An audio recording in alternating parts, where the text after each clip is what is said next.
Over 16,800 people canceled their FIFA World Cup tickets over the last 48 hours. This surge in cancellation of tickets is fueling a call for a boycott of the World Cup in general in America, citing that America is not safe for not only the fans, but especially the athletes that are coming from nations that our current government deems shitholes. 4 years ago, the World Cup was held in Qatar.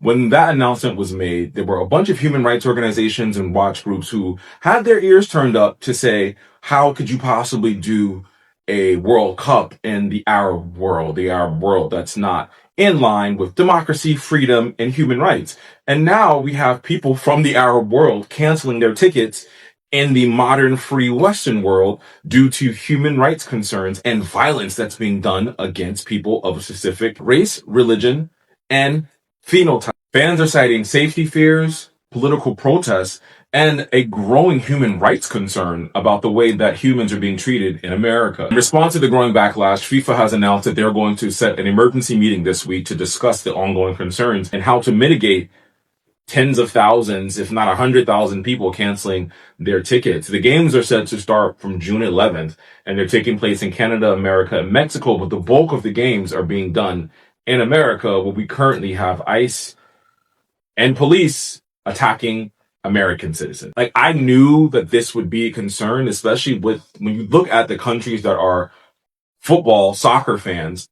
It's all the people that this current administration hates. It's not majority white people. Yeah, a lot of Europeans love soccer, but a lot of the countries are coming from black, brown, Muslim, Arab, Asian, Latino people. The people that by said racial profiling would get picked up by ICE. ICE, who is killing American citizens and rounding up kids, underage kids.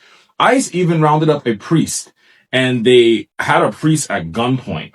And then they put the priest in the car, detained him, and they kept trying to intimidate the priest. And he was like, I'm not scared of you. And then they said to him, well, you're white. You're not fun anyway. An ICE agent literally came over to me and said, what did you say? I said, I am not afraid. And they pointed a gun in my face. ICE put handcuffs on my hands and put me in a black SUV. And then a few moments later, they came back and they said, are you afraid yet? And I said, no. And then they said it. Well, you're white. You wouldn't be fun anyway. It was then that I knew that the staging, that these ICE raids are really about fear and intimidation. Just proving the point that all of the racial tensions in this country are at the behest of the current administration, but that ICE is racially profiling people and white people should have been safe, but they just killed a white woman.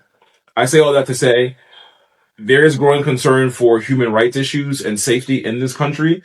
And how long does America get to act like they're still the beacon of the world, the beacon of freedom, and the beacon of democracy? Because in fact, we're definitely not.